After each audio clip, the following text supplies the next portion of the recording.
Hello, it's the Brian Hornback Experience coming to you from the Old Forge Distillery Podcast Studio. Yep, Old Forge Distillery, located in Pigeon Forge.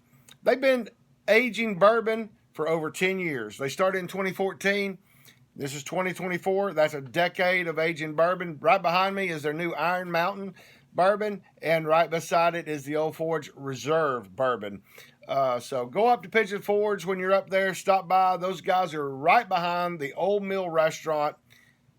If you're anybody in East Tennessee, you know where the Old Mill Restaurant is in Pigeon Forge.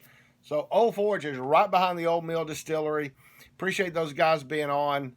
You can find it at nearly any liquor store in and around. Let me also just say, as someone who's dealt with the issue personally with folks that I know, if you're somebody who cannot handle alcohol or intoxicating elixirs, as I call them, moderately, in moderation, and responsibly, please don't. All right, this is the 170th episode, and I've got an elected official who's running for re-election Thursday, August the 1st. This is Sunday before August the 1st. Really haven't talked to a lot of elected officials or politicians this time because sometimes scheduling is real confusing, and I took a kind of a long vacation in end of June and 1st of July, and it just wasn't on my radar. But I've got 2nd District County Commissioner, former Madam Chair of the Knox County Commission, Courtney Durrett on. Courtney, how are you? I'm doing great, Brian. Thank you for having me. Thanks for being on. Hey, just to get people in line here, your district kind of runs, if you're in the city, it's kind of starts at about 4th and Gill, runs out toward Fountain City. And what other areas does it pick up besides that? It runs out towards Fountain City. It also includes Aliceville, Spring Hill, and Inskip, Norwood, a portion of West Haven, and like you said, all the way down to almost downtown area, East 5th Avenue, and then that's where it stops. Wow. And it's really a district that is, I don't want to say it's 50-50 Republican Democrat, but before you were elected in 2020, it was represented at one time by some Republicans, and then there were some Democrats, but your predecessor is now in the state legislature, Michelle Carringer. She was the last person to serve before you. So in 2020, we had the primary. It was in the presidential primary portion, right? And so that would have been in like February and March, and then like in April, because I went to a Zach Brown concert at Thompson Bowling Arena like April, and that was the last concert for like a long time because COVID hit. And so you had to go from the primary to the general with COVID, which means that you didn't really have a whole lot of organized campaign events. And you ran against somebody who at the time was fairly well financed, somebody who's fairly well organized within the Republican Party, and you won. Right? Yes. Yes, I did. So in and about that, so you came in September 1st of 2020. That's when a lot of the COVID stuff was going on. And then you've talked about it before, so I didn't ask you if we could talk about it or not, but you also had a situation in your family with someone that got diagnosed with a pretty severe medical issue during that same time. So that kind of helped shape the way you approached COVID and everything else. You want to talk about that just real briefly? Sure, that's fine. And I know you didn't ask, but it's totally fine to bring it up. Literally, the Wednesday between my first month on commission in September 2020, between our work session meeting and our voting meeting, my daughter was diagnosed with type 1 diabetes. And we don't know for certain, because at that point we didn't know if she had been exposed to COVID or not, but her doctors are pretty certain that it was COVID that caused it. And so this was also in the middle of the resolution to get rid of the Board of Health, right, the Knox County Board of Health. And so I had a very personal lens to view this ordinance or resolution with, and so, it hit home to me. And so that was a hard month, or actually a few months, because it was an ordinance. Right. And so we had it for 2 months. And so it was very hard for me, personally, and to go through. And so it made me think of all the other people who may be affected by COVID. And here's this ordinance to get rid of the Board of Health. So it was very much I don't like this. That is the initiation into the seat of commission. Well, and in all fairness, I mean, obviously when that happened, right, in 1st of September, middle of this September, mm-hmm. I mean, you're still a brand new elected official, so you're not going to share your family information.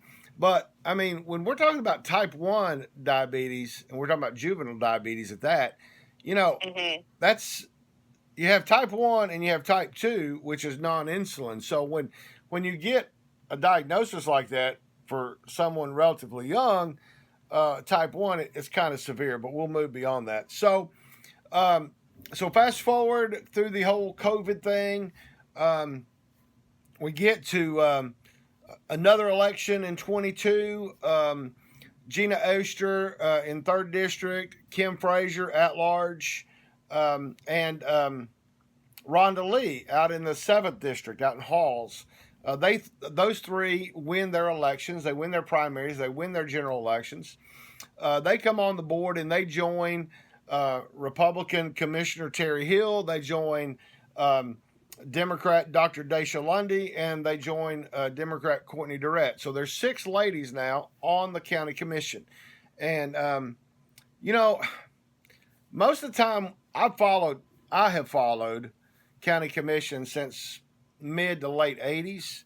And thankfully, y'all now do that stuff on YouTube and live stream, so I can sit here in the Old Forge podcast, the Old Forge Distillery podcast studios, and I can watch it now. But I used to come hang out. But I've been watching for a number of years. And what people don't understand is, commissioners go through elections every 4 years. And now you have term limits, so you only get to do it twice. But right. Once you get elected, and, back in the days when there were 19 county commissioners, there was anywhere from 4 to 6 Democrats. Now that there's 11, there's been 2 Democrats.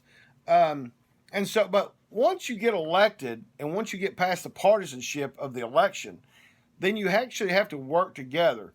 So September 1 of 2022, the chair had been Richie Beeler from out in the 8th District. He did not run for re-election this year. And he was chairman 21. And then he put out a letter that said he wasn't going to be chairman. And then I guess some people talked to him, and he said, well, if the commission selects me, then I'll serve. But you were actually elected chair September 1st of 22. So just kind of talk about your experience as chair, how that opened your eyes to government, and your experience. And just for the record, the other lady we talked about that was on the commission when you were on the commission, I guess in 2020, Terry Hill, she's now the commission chair. So you served it for 1 year, but just talk about your experience as Madam Chair.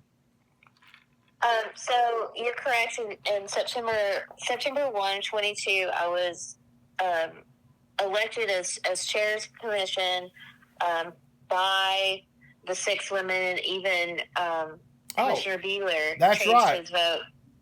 He did change his vote to support me as well. I forgot you had 7 votes. I forgot. You are correct. Richie Beeler joined because 8th District the vote goes toward the bottom. So I get it. Okay, go ahead.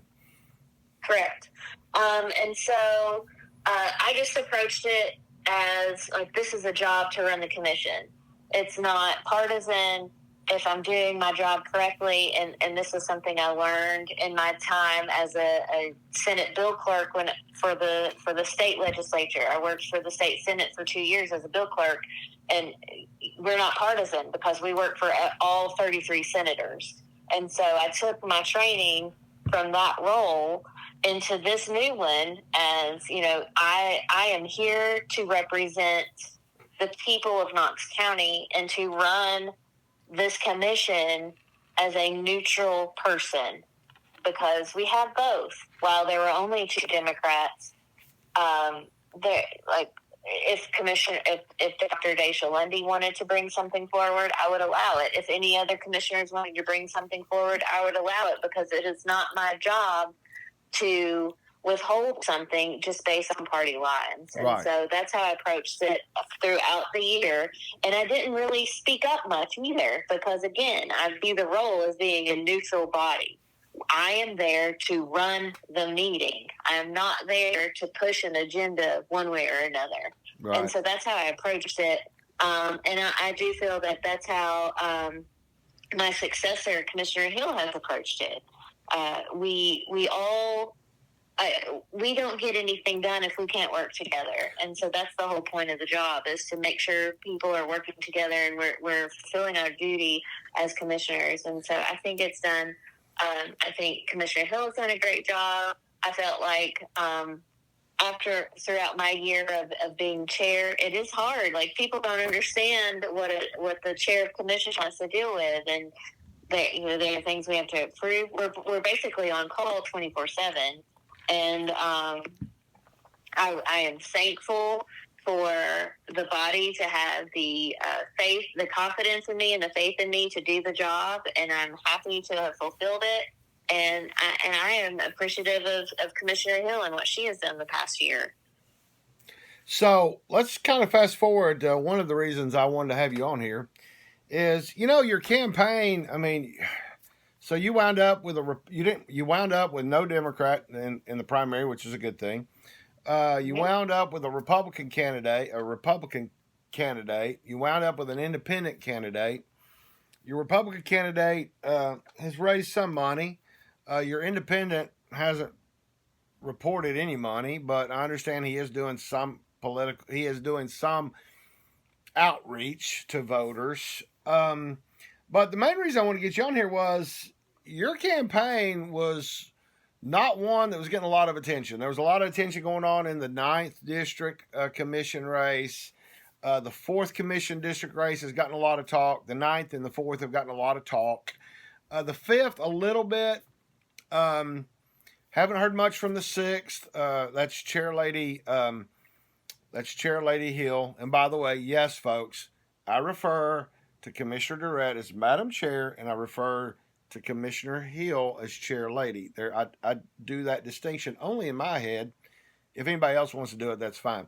Anyway, so there's not really been a lot of talk about any of the other races, but early voting started on July the 12th, and then along comes somewhere around July the 16th, the Tuesday after early votes start on Friday, and a mass spam text, which, unfortunately in my position with the state Republican Party, I get mass text all the time from everybody across the nation. But the people in the 2nd District got a Republican election alert, just saying, hey, we can flip the county commission district, and use the term about a Democrat, and just encourage people to go vote. Well, that's probably pretty harmless, probably.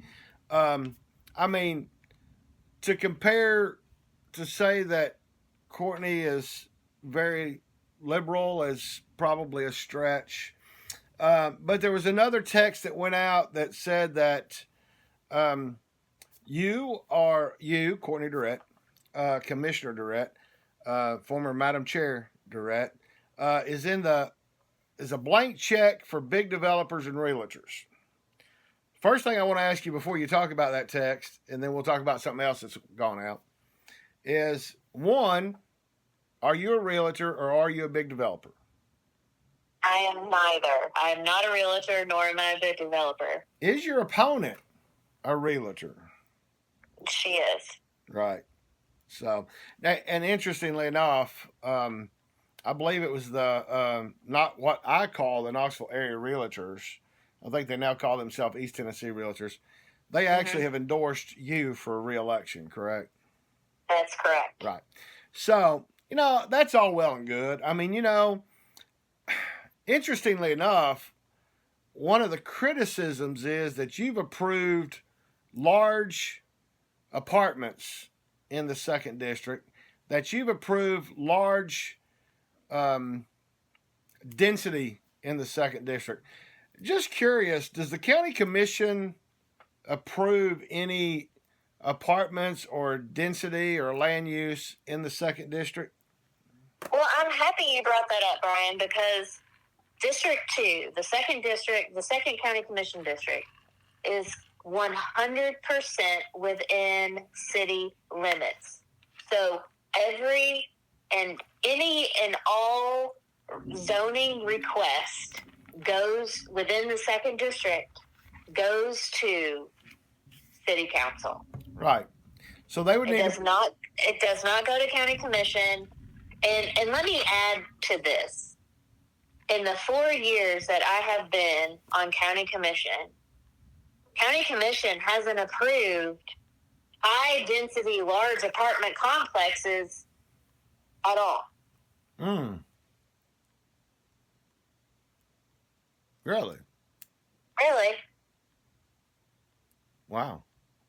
If we have approved anything that deals with an apartment complex, it has dealt with a more of a town center kind of deal, like but correct.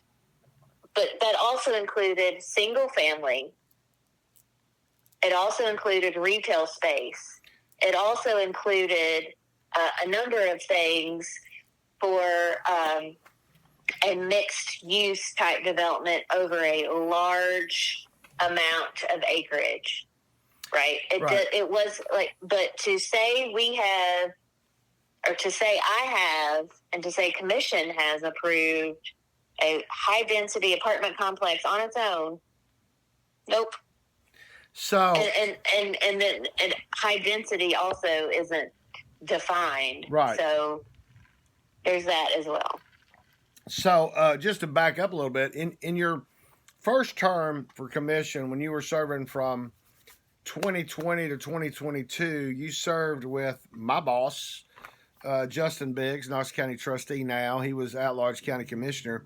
And as I recall, the first rezoning vote that occurred on Thunder Mountain, which is a pretty extensive, what the people in Dry Hollow and those folks out in South Knox County, who I serve from my position on the state executive committee for the Tennessee Republican Party, when those folks were fighting Thunder Mountain, I'm almost certain, because I looked it up this year, yourself, Dr. Lundy from the 1st District, and Justin Biggs were the 3 votes not to approve against it, against that huge density that, by the way, is still going on, and that's been 2 years since Justin was on county commission. But anyway, so this past Friday, a mailer, well, maybe it was Wednesday, a mailer hit mailboxes in the 2nd District, 2024 important election alert,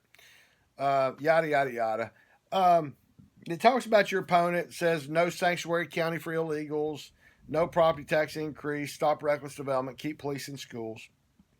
And under you, it says that you'll vote to raise taxes. Have you voted to raise taxes, or will you vote to raise taxes?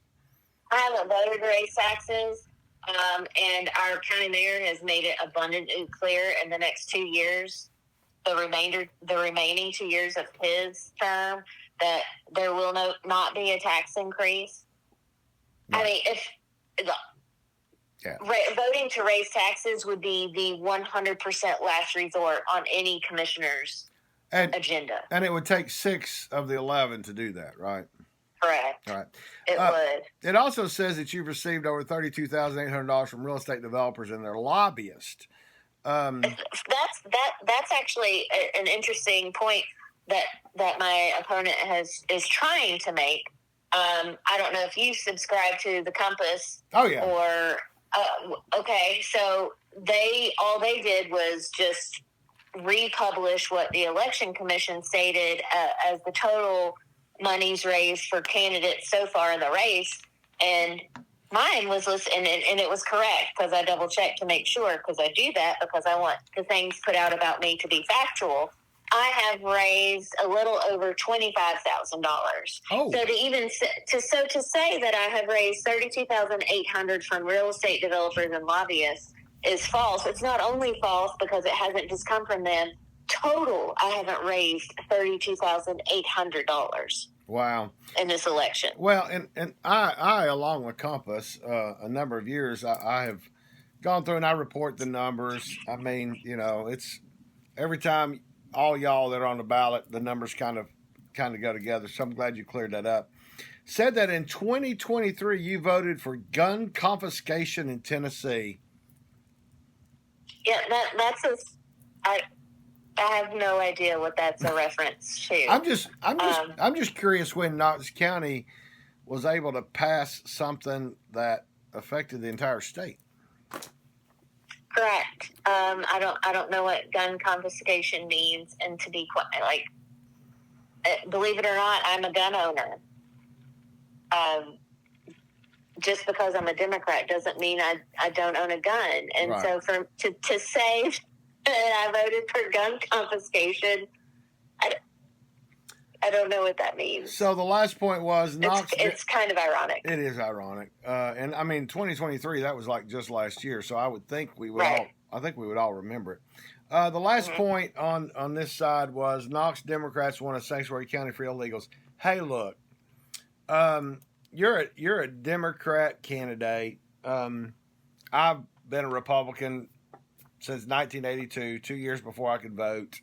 I hold a position within the state party thanks to the people in the 6th State Senatorial District.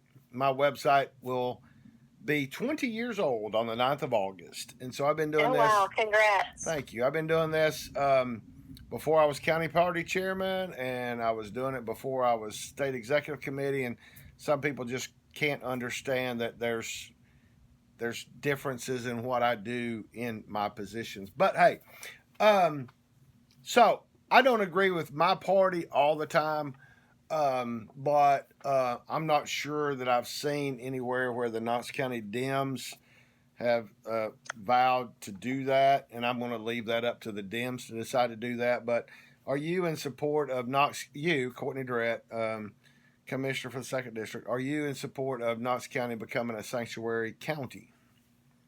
We're not going to become a sanctuary county. Right. This is not something. No, the Knox County Democratic Party has not pushed me to push for a sanctuary county for quote illegals. Like we want to promote anyone who is here to become a naturalized citizen. And to be quite honest, Brian, I was able to vote early with both of my junior commissioners, both of which are whose families down the line immigrated here and through the naturalization process have become naturalized citizens. Now, both of my junior commissioners were born here, so they were automatically a citizen. Right. They were born here, so they are a citizen of the United States. And they have come up through our public schools. One of them was valedictorian of her high school. And so these are people who are going to be our change makers. Right. And I was fortunate enough, both of them were graduated high school this year. They were 18. They were registered to vote. And we all three got to go vote together in this election. And that's awesome, because you were able to take two people that at the last count only accounted for 1.8% of the Knox County population that votes. Those are the ones from 18 to I think 24 or 18 to 34. It's 18 to 24. It's like 1.8% of the votes cast at the midpoint, which was 7 days of early voting. Only 1.8% were between 18 and 24. So you took 2 of those to vote. The one reason I reached out and wanted to do a podcast with you is the back of that card. The back of the card, I'm going to describe it as this. It's basically 4 blocks. 1 block is the address block. 1 block is your opponent, Common Sense for County Commission District 2. Not sure what that means. It talks about early voting now until July 27th. And let's remember that this was received in the mailboxes, I think, on the 24th. So there's about 3 days left. With the weekday hours, Friday hours, Saturday hours, because there were more hours the last 2 days than there were the other days. And where the closest locations are for the 2nd District. Kudos for telling people where to go vote. But the last block bothers me. It bothers me as a Republican because your opponent took the photo of former President Trump as he left the stage with 4 Secret Service agents in Butler, Pennsylvania, at his attempted assassination. 1 inch, ladies and gentlemen, and Donald Trump wouldn't be here today. Thankfully, Donald Trump, like me, moves around a lot. And I tell people all the time, I don't put my back to the door because I want to see whoever's shooting at me. That's a little bit of a joke, but I also move around a lot because I say a moving target's hard to hit. And those of you that have watched Donald Trump, if you're a Democrat, I get it. If you're a Republican, you better be on board. But I have a problem with a commission candidate from my party using the picture of my presidential candidate. Now let's remember, folks, in the primary, I believe in primaries. I believe in having debate. I knew that Donald Trump was going to be the Republican nominee for president, but I believed in having a discussion among other opinions to get Donald Trump to be the strongest candidate, period. That's Brian Hornback's opinion. That's what I get to do on the Brian Hornback Experience. But your opponent took that photo and said, you can fight back, in big letters, by getting out to vote and stopping the radical Democrats' agenda. Vote Republican, vote early to flip District 2. I'm sorry, ladies and gentlemen. As a Republican, I take offense at using the attempted assassination of my presidential candidate to try to scare voters to cast a vote. Now, I'm going to shut up and I'm going to let you finish out, Courtney. Well, I appreciate that. And what of all, I agree with you. I think it's a gross attempt to scare voters to go vote. But at the same time, I appreciate you saying you appreciate debate and hearing other opinions. I want to go on record as saying there have been 2 forums where all candidates were invited to attend. There was a primary one and there's a general one. And neither of my opponents showed up. Well, that's interesting because I think I remembered that because it was interesting. I fought with my own party about trying to attend League of Women Voter Forums because I'm like, if you don't go, you don't get heard. But if I remember, and now that they live stream their forums, I don't necessarily go in person anymore because I can watch it. But as I recall, she nor the other 2 candidates that her campaign manager is managing showed up. If I recall, those were the 3. Well, and the independent that's running against you didn't show up. And that's fine. I invited as president of a local conservative Republican club, and we've been the Center City Conservative Republican Club for at least the last 13 years. So we didn't just happily come along recently with the conservative name on our club. I invited her at least twice, and she hasn't been, but that's fine. So. But honestly, Brian, it's not fine because the voters don't get to hear all sides of the people that are running for the seat to represent them. And it's not okay. Well, it's not okay. Well, you attend everything you're invited to go to. Right. Well, and I mean, there's really no reason. I mean, she had a valid reason on the first one. But you know, the Center City Club, I mean, it was a freebie. I mean, we couldn't invite a Democrat to come speak. I mean, it was a freebie, but whatever. So I probably made a few people mad today, and, you know, oh well, I've done it for 20 years. Well, Courtney, I'm going to go ahead and let you close out and ask the folks in the 2nd District to vote for you on August 1st. And, hey, if your opponents... they've received at least 3 emails offering to be on the Brian Hornback Experience, and I haven't heard back from either one of them. But if after this airs, you know, they want to get on, I'll make time for them. But I'll let you finish it out and ask everybody in the 2nd District for their vote. I appreciate it, Brian. To everybody in the 2nd District, I have been serving you for the past 4 years. I hope to continue serving you for the next 4 years. My record stands for itself. No, I'm not a blank check for big developers. It's kind of ironic that was sent out because if you look at my record, I've typically voted against those big developers, and yet some of them have still felt the need to give me money because I am a person that can be that makes compromise. I can meet in the middle. I can do what's necessary to keep our government going forward while also being intentional about growth.